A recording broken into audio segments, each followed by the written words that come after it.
Her worried look transforms into one of utter astonishment as our hero's body rapidly regenerates before her very eyes. Not only does he recover from his injuries, but he also regains all his vitality and vigor. With a mere flick of his hand, he radiates an ominous energy that resonates through the atmosphere. It's no surprise that the girl is left perplexed by this display once again. Meanwhile, our hero quickly removes those bandages, as his overwhelming aura spills out from his very being like a tangible force. The scene shifts back to the castle, where the Goldie stands at the window, his mind still consumed by thoughts of battle and strategy. He's adamant that it was no mere chance that our hero chose that particular relic among countless others. To grasp his reasoning, let's travel back in time about a month earlier. Just then, a lone figure clad in robes ambles up to the Golden Inn, nonchalantly inquiring if he is Sir Eustace, the renowned knight of the Grain Kingdom. Instead of providing a straightforward response, Eustace fires back by asking the robed individual who they are and what business they have there. That's when the enigmatic figure reveals an emblem, claiming that the Golden Inn's proprietor would undoubtedly recognize it if he is the genuine heir to Counteen's legacy. And true enough, the Golden Innkeeper does recognize the emblem, a symbol known as the Sage of Silver. He recalls the day he inherited his father's mantle as the successor, and received a cryptic hint about the enigmatic Sage of Silver. Rumors circulate within the walls of Synth that a secretive group possesses capabilities that could upset global balances. This mysterious faction wields power so profound it can bring entire nations to their knees. These superlative sages boast wisdom and knowledge that eclipses modern civilization's greatest achievements, leaving even the most advanced minds in awe. These elusive figures operate behind the scenes, only manifesting when humanity is on the brink of collapse or in dire need of guidance. Even a monarch is but a humble figure among the esteemed individuals revered by the Sage of Silver. In the eyes of the Sage of Silver, not even royalty can claim superiority, let alone top-tier status. As the memories flood back, Goldie's reverence is palpable, his knees buckling in awestruck surrender. The sage's enigmatic gesture leaves the knight perplexed, as a mysterious document materializes in his hand. With this new directive, the sage entrusts the household with unraveling the secrets of the ancient illusion ruins. Whatever they discover will undoubtedly belong to them, a prize waiting to be claimed. However, there's one condition. The sage demands Lucien's voice, no exceptions. To emphasize his point, he gives them a stern, unyielding stare, warning that failure to acquire Lucien's voice will have far-reaching consequences for their entire family. As he stands there, he can't help but feel a surge of anxiety about how to break the news to the enigmatic Silver Sage. Just as they're pondering what to do next, the door swings open and two bumbling soldiers stride in, unaware of the gravity of their arrival. They report to their commander that they have concluded questioning the two captives. Although the prisoner's tale seems plausible, it's hard to believe such an extraordinary account is entirely factual. As the guards continue to hear the saint's astonishing narrative, the scene shifts outside the interrogation room. One of the soldiers standing watch feels a shiver run down his spine, haunted by memories of yesterday's events and the hero's incredible display of power. Haunted by the memory of their devastating blow, which left them unconscious with a single tap, one soldier can't shake off the fear inspired by the hero's bravery in facing the Golden Knight toe-to-toe. He prays that the unwanted visitor never sets foot here again, but the other guard reminds him that they've already gotten what they came for, and it's time to move on. The first guard shoots back, pointing out that even if our hero has escaped with his loot, he still has allies waiting outside, and a nagging feeling tells him they'll be back to rescue them. As it turns out, their worst fears are confirmed. The mere presence of these heroes sends chills down their spines. And let me tell you, my friend is not someone to be trifled with. He's dead serious about getting what he wants. The stage is set for chaos as our hero readies to sound the calamity horn. But before we witness his destructive power, the scene abruptly shifts back to the Golden Knight, who's stunned to learn that our hero is connected to Jim Unbreakable. Since the saint claims the relic belongs to Jim Unbreakable, he's perplexed as to why the Sage of Silver would want possession of it. Initially, he suspects the saint of lying, but considering his incredible power level, he wonders if the saint might actually be telling the truth. Nevertheless, he can't shake off the idea that maybe our hero has simply abandoned Jim Unbreakable and the duo. That's a relief. He's confident there won't be any encounters with Riefan, making capture no longer an option. It seems his anxiety was unwarranted, as the castle-wide explosion is clearly the handiwork of our suspect. Upon hearing that deafening boom, he is on the brink of losing his composure entirely. His mind is racing to identify the culprit behind the chaos. As he finally detects the distinctive energy signature, he's certain Riaifin has arrived to stir up trouble once again. As pandemonium breaks out, the soldiers regroup and launch a fierce counterattack, brandishing their swords with a thirst for vengeance. Following suit, our hero vows to unleash his full force, but the knights remain obstinate, prompting the platoon leader to order the soldiers to charge at him with unwavering resolve. As expected, both adversaries meet a swift and merciless end at the boys' hands. It becomes glaringly apparent that the boys' or infused punches render shields utterly ineffective. In response, the priests intervene, amplifying their soldiers' strength and agility through divine power. Despite the enhanced abilities, Riaifin effortlessly disposes of them with gentle taps on the shoulder and elbow. With no patience for their presence, Riaifin drives his fist into the ground, unleashing a massive explosion that sends nearby soldiers fleeing in panic. The priests prove slow to react, even after being warned. Both the icy priests and fiery mages unleash a barrage of ruthless magical attacks against Riaifin. As they become increasingly agitated, Riaifin readies his fists and dispatches them with a single, decisive punch. Some unfortunate souls suffer catastrophic injuries upon impact with Riaifin's powerful punches, while others are sent soaring through the air, helpless against his fiery might. Meanwhile, Riaifin revels in his unbridled fury, mercilessly pummeling his opponents into submission. Following the destruction of the mages, he turns his attention to the priests, laying waste to their ranks with ease and precision. As the mayhem unfolds, the soldiers and priests who have fallen at Riaifin's hands begin to view him as a malevolent force, striking fear into the hearts of all who cross his path. Amidst the chaos, one desperate individual, gasping for air as Riaifin's grip tightens around his throat, begs our hero to spare his life from the brutal fate that seems all but certain. In a moment of decisive recklessness, he chooses to unleash his devastating powers on everyone. The bystanders are left shaken and horrified as the chaos unfolds before them. As the mayhem continues, Russ nonchalantly strides into the scene once more, seemingly impervious to the drama. As the platoon commander's eyes widen in disbelief at Russell's bold move, his sanity teetered on the brink of collapse. The platoon leader's face was a deep shade of crimson with rage as he seethed with indignation. Clenching his teeth in frustration, in a voice trembling with fury, the platoon commander warned Russell that their family ties would be severed once they returned home. It was astonishing to Russell that he, of all people, was being castigated for raising the illegitimate child of nobility. Honestly, this individual's self-absorption makes them completely disinterested in what this person has to say. It's as if their entire perspective has been upended by our hero. This guy is an aura user, and his mastery of energy is truly awe-inspiring. Observing Riot's seamless control over the power flow and expertly reinforcing it when needed is utterly captivating to him. He can decipher every subtle move Rife makes, grasping the motivations behind each action and how their powers unfold. It's an unfamiliar concept that has never been explained to him before. This particular skill has always eluded him, and no one has been able to pass it down to him. Now that Russ has a better understanding of what to do in this type of situation, he's witnessing movements that exude genuine strength and power. After observing for a while, Russ's sword begins to emit a crackling blue aura, signaling that he's finally unlocked his hidden abilities. Suddenly, a burst of golden energy descends upon Rife and Hart without warning. Seeing Goldie's arrival puts a sly grin on Rife's face. Clearly, Goldie isn't here for small talk, so he gets straight to the point, vowing not to forget or forgive our hero's actions that ruined the castle and humiliated his knights. Without hesitation, Rife and Hart shoots back at Goldie's pretentious speech, dismissing it as weak. He reminds Goldie that he's been aware of his covert presence, always lurking in the shadows. A dramatic entrance is not necessary, let's get straight to the point. To make matters worse for Rife and Hart, they point out that he was hiding behind a wall, far removed from the action.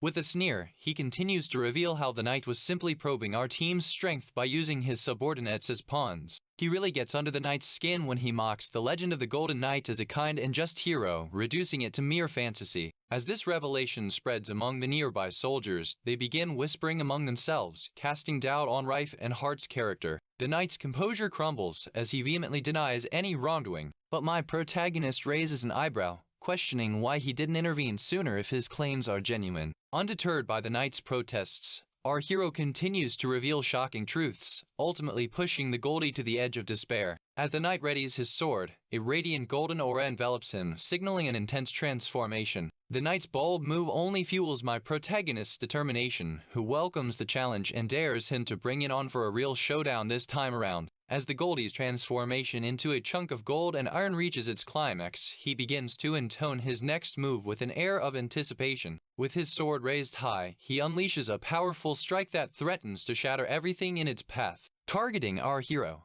who appears completely enthralled by the sight of the arcane blade's majesty forged from pure magical energy. Reifenhart readies for impact. Just as their blows are about to collide, Reifenhart swiftly intercedes with a swift and decisive fist, halting the attack in its tracks. And so, the familiar rhythm of their battle begins anew, reminiscent of their previous clash that left a lasting impression. Despite exhausting every ounce of effort, our hero begins to falter, forced to confront the limitations of his physical strength. However, it's unclear if even that strength is sufficient to deflect an ancient, mystical blade forged for maximum destruction. As Reifenhart falters against the Goldie's sword, the latter readies his own blade with increased urgency. But before the blow can land, our hero seizes the moment to improvise a crude barrier with his hands, narrowly avoiding the full force of the attack. And so, the intense struggle rages on, with each combatant straining to outmaneuver the other in this spectacular display of martial prowess and strategic finesse. In the next scene, we find Arduo lounging within the castle walls, making a meal of unappetizing fare with nonchalance. As the ruckus outside grows louder, the saint-like figure speaks up, hypothesizing that Reifenhart has likely arrived to save the day once more. Then he begins to poke fun at the girl, jokingly suggesting she had already anticipated their hero's timely intervention, as if she were a prophet in her own right. As a result of his playful jibe, Sirius flushes with embarrassment at being the target of his teasing. Meanwhile, the girl remains perplexed by Arduo's unexpected kindness towards her, struggling to understand why he would treat her so warmly. However, Sirius remains uncertain about her feelings. Initially, she was skeptical, but his kindness and genuine warmth have left her grappling with a more nuanced emotion that defies simple explanation. At first, he jokes about their conversation, hinting at romantic feelings between them. He adds a dash of humor by likening it to the surprise many women experience after marriage when they realize reality doesn't match their preconceived notions. It's something he never learned from anyone during his time at the orphanage. Sirius is taken aback by this astonishing discovery, his expression a picture of stunned bewilderment. As she ponders the boy's bitter wisdom, she wonders what kind of experiences could have shaped such cynicism in someone so young. Just then, the redhead launches into another tirade, complaining about being stuck in a situation that doesn't belong to him and never did. However, Sirius notices that beneath his complaints, the boy's tone lacks resentment. Instead, he owns up, admitting that he had a hand in the mess himself as an unwitting accomplice. He acknowledges sharing some of the responsibility for not intervening sooner to stop the situation from spiraling out of control. Reifen interjects, dropping a bombshell. He is still in his 20s, sending Sirius's mind reeling with the revelation. The news that Reifen is only 22 years old sends Sirius leaping out of her seat in shock, as she had assumed Sint was at least 2 decades younger than Reifen. Meanwhile, Tilla, the mischievous dwarf girl, quietly slips into view, peeking through the cell door to confirm whether these strangers are indeed friends with Reifen. With verification complete, Tilla bursts into the room, keys in hand, and introduces herself as Tilla, her bright demeanor a stark contrast to the tension that had filled the air moments before. She reveals that she's currently collaborating with Reifenhart on a project. Both of them are stunned to encounter a dwarf in person, but Tilla advises them to reserve their surprise for later, as they need to leave the area quickly. The redhead appears to be experiencing her first encounter with a dwarf, and she's utterly astonished that he looks almost identical to a human, except for his striking pointy ears. Noticing the man's wide-eyed astonishment, Sirius calls him naive for focusing solely on her distinct ear shape. In an instant, her tone shifts from calling him mature to this sudden criticism. As they make their escape, some soldiers catch sight of them, and one soldier doesn't hesitate to take down a guard when his comrade tries to retaliate. Tilla intervenes, saving herself from harm before seizing the man's weapon with her bare hands and effortlessly swinging him around like a rag doll, with the 60-kilogram guard desperately clinging to the weapon for dear life. Meanwhile, the saint can be seen reeling in shock as he watches Tilla demonstrate her incredible strength. After sending the guard crashing to the ground, which shatters the earth beneath them, leaving a crater-like depression, the redhead's face contorts with distaste, his expression resembling someone who has just sucked on a sour lemon. Attila sheepishly admits that dwarves are known for their strength before taking off in a hurry, urging them to move quickly. Next, she hurls an explosive device out of the window, which detonates mid-air. It's likely that this flash of light is a signal to their heroic friend that they've successfully executed their rescue plan. As the golden figure turns around to gaze at the sudden burst of illumination, it doesn't take long for them to realize it's coming from the direction of the underground prison. Ryfin becomes intensely motivated by the prospect of unleashing his full potential, now that he knows there's nothing holding him back anymore. And the night air crackles with anticipation as our hero's excitement reaches a fever pitch. He stands there, stunned, as he begins to grasp that this opponent was holding back until now, and his words are lost in a whirlwind of astonishment. In a burst of exasperation, he lunges at Ryfin with a wild swing of his sword, but Ryfin dodges the blow with ease, countering with a crushing punch that sends the Golden Knight stumbling backward under its sheer force. As the blows rain down, the knight's determination begins to wane, while Ryfin continues to land hit after hit with disarming nonchalance. With unwavering resolve, each blow is delivered, but this time, the knight's quick reflexes allow him to sidestep the attack, leaving our hero standing alone on an empty plain. Seeing his chance, the warrior swiftly raises his sword and strikes. However, Ryfin is a master of evasion, dodging the attack with ease before counterattacking with a crushing blow that sends their opponent crashing to the ground. Despite landing the punch with full force, Ryfin appears impervious to the impact, as if the physical effects have been somehow neutralized. Upon closer inspection, the area where the attack landed dissolves into a shimmering golden aura, and the knight leaps back, now enveloped in a foreboding dark energy that seems to intensify its malevolent presence. With this second iteration, Ryfinhart appears even more confident than before, and in an instant he conjures multiple clones from the dark mist. Initially, Ryfinhart doubted his own strength, but it seems he was proven wrong once again. Unfazed by the situation, Ryfinhart remains nonchalant, knowing exactly what kind of magical technique the golden opponent is employing. The surrounding clones raise their swords in unison, but before the golden figure can react, Ryfinhart's keen senses detect the genuine article. With a smirk of superiority, Ryfinhart delivers another precise punch to the stomach, leaving his opponent stunned and helpless to explain how he saw through the deception. As a skilled magician himself, my opponent's familiarity with these minor illusions comes as no surprise. The knight's ire once again simmers beneath the surface, prompting him to unleash another intense assault. Meanwhile, Ryfin anticipates the attack and deploys his trusty spiral defense. Following that blazing barrage, Goldie shifts gears, unleashing a chilling counterattack. But even this icy assault is no match for our hero's stalwart spiral shield.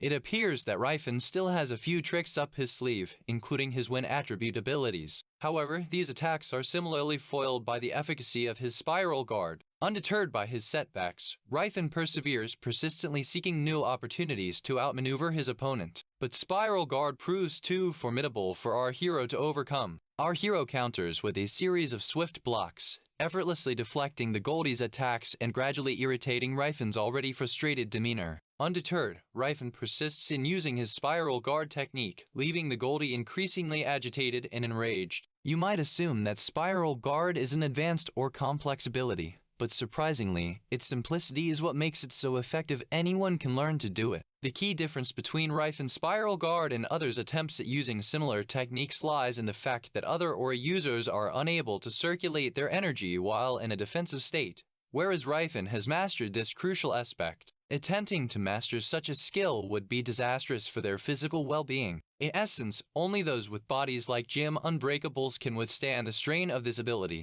While it may sound impressive, using this skill comes at a significant cost to one's aura reserves. Suddenly, the knight, feeling thoroughly embarrassed, demands to know who is secretly supporting our hero, and our protagonist meekly points to his own platoon leader as the source of the backing, revealing that Goldie's subordinate is secretly helping him from behind. Naturally, this news enraged Goldie beyond measure, causing him to involuntarily release a surge of aura just as Joris prepares to unleash his ultimate sword move. With a fierce visage and a fiery demeanor, he brandishes his sword, demanding its power to unleash devastation upon all, known as the Radiant Force of Eldrol. As the arena for this climactic confrontation unfolds, our hero assumes a bold stance, amplifying his aura in anticipation of the daunting challenge ahead. Just as the adversary charges into battle, Ryfinhart readies his ace card, his reliable Calamity Horn technique. to turn the tide of combat. With lightning-quick reflexes, he unleashes a blazing punch while the cocky knight deliberately lowers his sword in preparation for a devastating counterattack.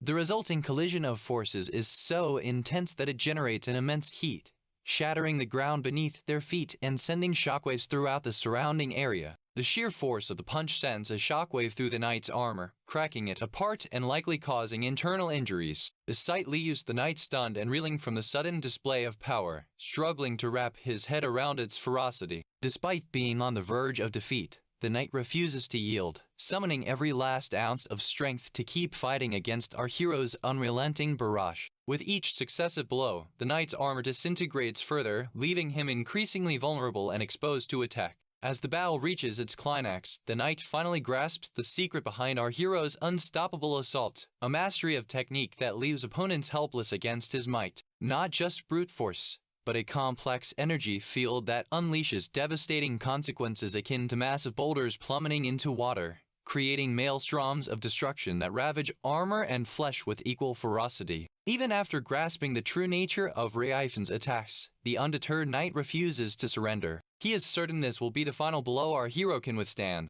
As this last explosion reaches its peak, wiping out everything in its path, the knight tenaciously holds onto our hero's fist. But eventually, he stumbles backward, crashing into a nearby wall as his energy wanes. In a triumphant finale, Marx secures his victory as the sword slips from Sirius's grasp and falls to the ground. Meanwhile, Riafan stands firm, his posture unwavering, as he gazes down at his defeated foe. Unbeknownst to them, the platoon commander and other knights are gripped by fear, their faces pale with worry. A collective shiver runs through their ranks as they behold Sirius's downfall, their eyes wide with dismay. As Riafan approaches the sword, he bends to retrieve it from the earth, his hand closing around its hilt. The other knights erupt in accusations, charging him with attempted thievery of Eldrin's sword. However, instead of defending himself, Riafan hands the sword back to the platoon commander, expressing regret for his actions and apologizing for the chaos he caused in pursuit of a treasured artifact. The knight, now holding the sword, is taken aback by Riafan's motivations, which seem driven not by base greed but by a desire to possess something valuable. Unbeknownst to Riafan, his decision to return the sword has foiled his own plans to present it to Sirius in exchange for the Divine Light's sword, known as Messiah. Just as Riafan turns to depart, a familiar voice rings out from behind him, breaking the silence. Someone challenges him with that blade. Of course, it's Russ, eager to test his skills against any formidable opponent. He asserts that the battle isn't over yet, as Riafan hasn't defeated the teen swordsman. As expected, the commander shouts at Russ. Riafan recalls their previous encounter. Once more, the aging Coot threatens to disown the boy, employing the same ultimatum he used before. Nonetheless, Russ charges forward with reckless abandon, prompting Riafan to adjust his strategy since Russ only knows how to attack head-on with his sword. To everyone's surprise, Russ's sword begins to dance in midair like a whip snapping back and forth once it gains sufficient velocity. He strikes again, but Riafan dodges just in time. However, the force of Russ's blow is so immense that it shatters the ground beneath him. Riafan's frustration grows as he finds himself bleeding despite his usual resistance to sword attacks, leaving him perplexed by the unexpected cut. As Riafan glances back at Russ, he is taken aback by the intense aura of blade energy swirling around the swordsman. Stunned, he gazes upon the familiar blue aura, which instantly transports him back to a bygone era and a legendary hero who had once stood against him, none other than Cyrus, the revered sword saint. As our hero blurts out the name without intention, the blue head is taken aback by this sudden revelation, its expression a mix of surprise and curiosity. You see, Cyrus Votines was the official title bestowed upon him when he received his knighthood, but in reality, everyone simply referred to him as Cyrus, the name given to him at birth by his loving mother. Riafan's face falls with regret as he realizes too late that he should have recognized this person earlier, given their shared youthful experiences. As he shares more with us, we discover that this teenager's household has become obsessed with a legendary figure known as the Golden Knight. However, if we jump forward 30 years and look at this individual's life, it takes on a completely new trajectory. Meanwhile, the Sword Saint gained widespread acclaim, mirroring the rise to fame of the teen's own family. They've successfully overcome the initial stigma associated with using magical equipment as swordsmen. The saintly swordsman is getting flustered about being recognized by his real name. He deftly downplays the situation, pretending to mistake him for someone else. Hearing this, Bluehead's embarrassment turns to disappointment as Riefin is reminded that people can indeed change their ways, given this guy's transformation from a gruff and arrogant individual in his past life. But Russ is far from ready to throw in the towel just yet. He revives the battle, launching himself at our hero with sword raised and swinging. With no holds barred, Riefin unleashes a powerful blow, sending shockwaves through the ground that leave it in ruins. Undeterred by the earlier clash, Riefin counterattacks with a menacing swing, landing a crushing blow directly on Cyrus's chest that sends him stumbling back. Despite the force of the blow, Cyrus refuses to yield, his determination evident as he struggles to regain his footing. As the impact of the punch wears off, Cyrus is surprised to see Riefin amplify his blue aura, using it to absorb the shock and stabilize himself. Impressed by Cyrus's remarkable control over his newly awakened aura, Riefin praises him for his skill, acknowledging that few can master their abilities so quickly. But instead of gloating over his skills, Bluehead leaps back into battle, wielding his sword with frenzied intensity and unleashing a flurry of strikes. After successfully evading Cyrus's attacks for a while, Riefin is stunned to discover that he can't anticipate her next move at all. To make matters worse, Russ's assaults come from the most unpredictable angles, making it virtually impossible for our hero to anticipate his opponent's next attack. Typically, combat strategies are based on established principles honed by countless warriors and tacticians. Even Bluehead's own master, Gerard, had passed down a battle system so robust that it was considered unbreakable, rooted in these tried and true principles. But Russ unleashes a primal fury in combat, with no discernible pattern or etiquette to his attacks. You expect an unorthodox opponent like Russ to be more predictable, but he's surprisingly precise and powerful, leaving our hero searching for an opening despite Russ's seemingly haphazard swordplay. Now it clicks into place. Russ is indeed the legendary sword saint we've heard so much about. To humans, this extraordinary individual appears only once every century, a rare gift from the universe. Our hero's memories of past lives are clear as day. Russ was the merciless one who slaughtered his comrades and subordinates while they were desperately trying to flee. To be honest, I initially underestimated this guy due to his unassuming appearance, which didn't quite align with my expectations of a powerful hero. Our hero discovered an inner strength that left Russ stunned. With his aura blazing like wildfire, he landed a decisive blow that shattered Russ' sword in a single strike. Looking back, Riefin's countenance was a picture of intense frustration, his blazing aura burning brighter than ever. Despite the setback, the teenage swordsman remained steadfast in his refusal to surrender. He coiled his energy for a crushing downstroke, one that he had no doubt spent years honing and perfecting. Not only does Riefin have his sights set on destruction,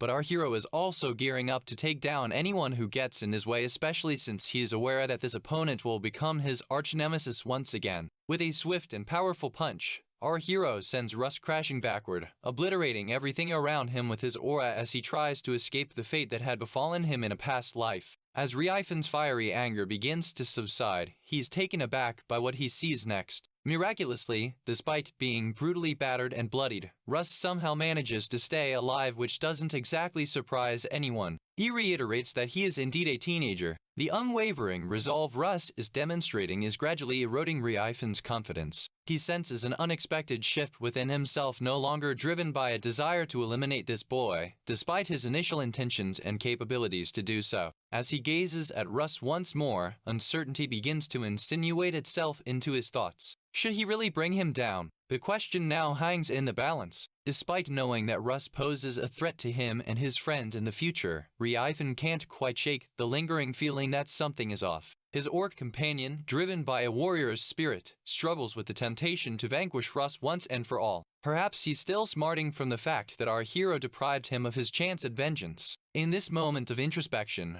our hero chooses to spare Russ's life and instead focuses on arranging a fair duel for his friend's honor. The swordsman in training is taken aback by this unprecedented announcement, his mind reeling from the sudden turn of events. As he departs, Riefin casts a piercing glance at Russ, warning him to survive and grow stronger in order to make amends for his friend Tathet's sake. The reason Tathat wants Rust to train is because their epic battles in the past honed each other's skills, fostering a competitive spirit that drove them to excel. If Riefan defeats Cyrus now, Tathat risks missing his chance to reclaim his status as the greatest orc warrior of all time. With this in mind, our hero exits the scene, leaving Rust to handle the situation on his own, trusting his friend's abilities. As our hero walks away silently, Rust is left stunned and devastated, his pride wounded by the sudden abandonment. The betrayal likely fills him with inadequacy and fury, causing him to lash out in a violent tantrum, shattering the ground with his sword and sending shockwaves through the area. The boy bursts into tears, likely overwhelmed by feelings of abandonment and vulnerability. We find ourselves back in the snowy mountains, where the dwarf lady greets our hero's return with warm enthusiasm. Riefen's face lights up with joy as he welcomes his friends back to the fold. The saint grumbles under his breath, offering a begrudging thank you for the thrill ride that just concluded. Despite acknowledging that unexpected events often accompany pilgrimage travel,